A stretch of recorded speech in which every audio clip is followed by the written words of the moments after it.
تيجي قبل الامتحانات باسبوع وتقول يا ايه كل اللي انا مراكمه ده انا لو كنت ذاكرت ساعه واحده بس من اول الترم كان زماني لامم المنهج دلوقتي. فعشان انا مش عايزك تقف في النقطه دي والسنه دي تكون غير، هقولك ازاي تتجنب كده. اهلا بيك في كافي دوز، المكان اللي هتشوف فيه القهوه والتحفيز والوعي. هو المشكله في ايه بقى؟ يعني ايه اللي بيخليك كل اخر ترم تفضل تولول وتقول يا ريتني كنت ذاكرت من اول السنه؟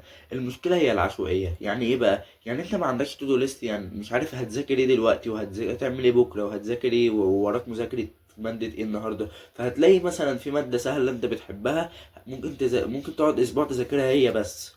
هتلاقي نفسك انت، يعني انت ذاكر ممكن اسبوع يعدي عليك ما تذاكرش غير مادة واحدة. وده لان عقلك وراك ان المواد التانية صعبة، المواد دي سهلة، فانت هتذاكرها هي بس. كل ما تفكر تذاكر تقول انا هذاكر المادة دي عشان سهلة. فده اللي بيوصلك في اخر الترم ان انت مش مذاكر، مثلا ممكن ما تكونش المادة الواحدة اللي انت مقفلها كويس، المادة اللي انت السهلة اللي انت شايفها سهلة وبتذاكرها كويس بس. والمادة الصعبة تلاقيها عقلك بيقولك اجلها ومعرفش ايه وهكذا بقى.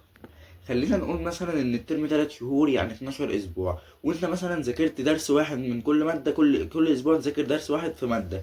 انت هتيجي في اخر الترم مش درسين من كل ماده. فده اللي بيخليك تراكم بقى، وكمان ده بيؤدي للتسويف. لانك لما بتقول لنفسك انا هقعد اذاكر 5 ساعات، اكيد عقلك من الطبيعي يعني هيقول لك انا مش هتقدر تذاكر 5 ساعات، يا عم روح العب، روح ارتاح ولا حاجه. وبالذات في العصر ده اللي هو عصر السرعه، لانك دلوقتي عودت عقلك على الريلز والشورتس والفيديوهات اللي مدتها 10 ثواني. المتعة بتجيلك في 10 ثواني، فانت هتقعد 5 ساعات عشان يجيلك في الاخر الدوبامين بتاع الانجاز اللي انت انجزته وذاكرت 5 ساعات. ده مش هتقدر تعمله. لكن مثلا ممكن تقول لعقلك انا هقعد نص ساعة بس هذاكر، بعد كده هاخد بريك، بعد كده هقعد نص ساعة كمان. هتلاقي عقلك بيجاريك وبيفضل وبيساعدك وبيمشي معاك ان انت تذاكر بقى. لكن مثلا هتقول له 5 ساعات هيقعد يخليك تكسل وتسوف. فانت النص ساعة هتذاكر وتاخد بريك 5 دقايق، مثلا نص ساعة وتاخد بريك 5 دقايق. بس البريك ده لازم يكون بعيد عن الشاشات عشان ما يشتتش عقلك عن المذاكرة اللي انت مذاكرها بس. هديك بقى دلوقتي 5 نصايح هيساعدوك جدا في المذاكرة. أول نصيحة، وهي مرة واحدة مش كفاية. يعني ايه الكلام ده؟ أنا هقولك. اوحش حاجه انت ممكن تعملها انك تذاكر المعلومه مره واحده بس وتطنشها بعد كده او ترميها على الرف، لان لازم تذاكر المعلومه كذا مره. يعني مثلا ممكن كل يوم، كل اسبوع، كل شهر تذاكر تراجع المعلومه، تراجع عليها مثلا. يعني بعد ما تذاكر وتخلص المذاكره اللي وراك، تراجع المعلومه اللي انت ذاكرتها في الاول تراجعها تاني. وبعد مثلا اسبوع تراجعها تاني وتختبر نفسك، لان كده انت لو ما عملتش كده انت هتلاقي نفسك نسيت المعلومه ولا كانك ذاكرتها. لكن لما بتراجعها ده بيثبتها في عقلك وبيوديها للذاكرة الدايمة، مش الذاكرة اللي هي السريعة اللي بتمشي بسرعة. 2. بدل ما تكتب كلام وخلاص دش وخلاص، ممكن ترسم شجرة وتطلع منها فروع فيها العناوين الجانبية، وفي النص تكتب العنوان الرئيسي بتاع الدرس. كل فرع تكتب عليه عنوان جانبي أو عنوان من عناوين الدرس. وده لأن دماغك بتفتكر الرسومات أكتر من الكلمات. ما انت لما ترسم وتراجع بالشجرة، لما تيجي تكتب في الامتحان هتفتكر أنا كنت كاتب العنوان ده على الشجرة من الفرع ده. هتبقى فاكر في دماغك الشجرة، مش فاكر في دماغك اللي هو ان انت كتبت حاجة. فده احسن لك من ان انت تكتب وبس يعني. 3. عشان تذاكر صح مش محتاج تقعد 20 ساعة تذاكر وكده، لا انت ممكن كل ما تذاكر الدرس مثلا في العربي تروح تشرحه لصاحبك او تشرحه لنفسك بصوت عالي. ولو عطلت في نقطة، ده بيقولك ان النقطة دي مثلا انت محتاج تراجعها تاني، وهكذا تراجعها وتشرحها تاني واللي تعطل فيه تراجعه. وهكذا هتلاقي نفسك بتحفظ المعلومة والدرس بيثبت في دماغك أكتر. 4. مستني تخلص المنهج كله عشان تبدأ تحل امتحانات السنين اللي فاتت؟ غلط. لازم مثلا كل ما تخلص درس تبدأ تحل الامتحانات اللي هي بتاعت السنين اللي فاتت. وكل ما تعطل في سؤال تبدأ تراجعه، عشان لما تدخل الامتحان في آخر السنة تبقى محلل أكتر من امتحانات كتير جدا، عشان لما تدخل الامتحان تبقى مجرب معظم الأسئلة وعارف التريكات بتاعت الأسئلة ومجربها ومراجعها. فهتخش الامتحان الأسئلة اللي تجيلك تبقى أنت أصلا مجربها قبل كده، مش أول مرة تشوفها، لأن ده بيسهلك من الامتحان. يعني حتى لو السؤال مش هو بس هتبقى شايف إن هو شكل السؤال أنت جربته قبل كده، مش سؤال جديد عليك بس.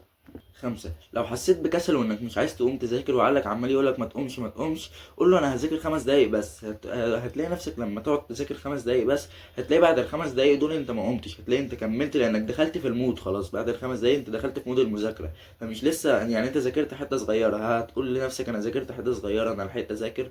فهتلاقي نفسك كملت ساعة او ساعتين. وده احسن كتير من انك تقول لنفسك خلاص مش هذاكر مش قادر. لان عقلك بيقاوم البداية بس، لكن لو عديت البداية هتلاقي نفسك تكمل كتير الوقت اللي بتاع المذاكرة.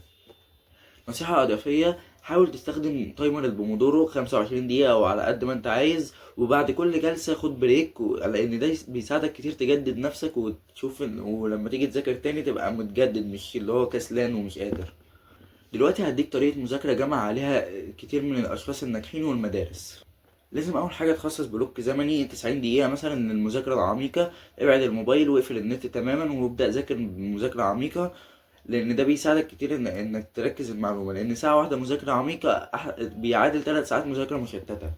وعشان مخك ما يفصلش ممكن تذاكر 50 دقيقه بعد كده تاخد بريك، بس البريك ده بعيد عن الشاشات تماما، ما تفتحش الشاشات او تفتح الموبايل، لان ده بيعلي الدوبامين عندك، وممكن مثلا لما تفتح الموبايل تلاقي نفسك قعدت عليه نص ساعه ونسيت المذاكره.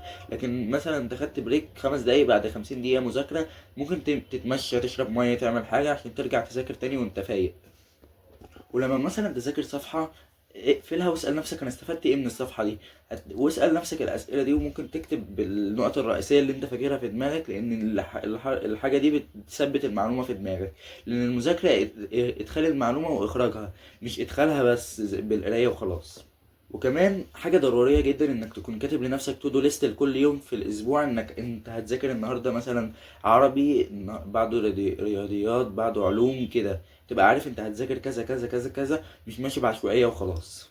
بص، الخلاصة: المذاكرة هي لعبة، لو لعبتها صح هتكسب، لكن لو لعبتها بعشوائية انت اللي هتتحمل النتائج كاملة. لو دخلت المذاكرة ومراكم ومش قادر ومكسل وشايف نفسك مكسل لانك مراكم كتير والمذاكرة اللي قدامك كتير، انا عذرك، بس عايزك تفضل فاكر ان انت اللي دخلت نفسك في الحتة دي، ومفيش حد هيجي يشيلك ويقولك تعالى انا هذاكر لك. انت بس اللي هتذاكر لنفسك، وانت اللي بس اللي هتطلع نفسك من الحتة دي بس. قبل ما ندخل على فقرة المقولة، حبيت أقولك على تايمر البومودورو، هيساعدك كتير تظبط مذاكرتك ووقت مذاكرتك، ولو عايز تشتريه تقدر تشتري من اللينك اللي تحت بخصم 5% بالكود ده. ندخل على فقرة المقولة، ومقولة النهاردة لبنيامين فرانكلين، واحد من أهم الشخصيات في أمريكا وكان عالم ومخترع. بيقول كل يوم سوف أنسى، علمني وقد أتذكر، اشركني وقد أتعلم.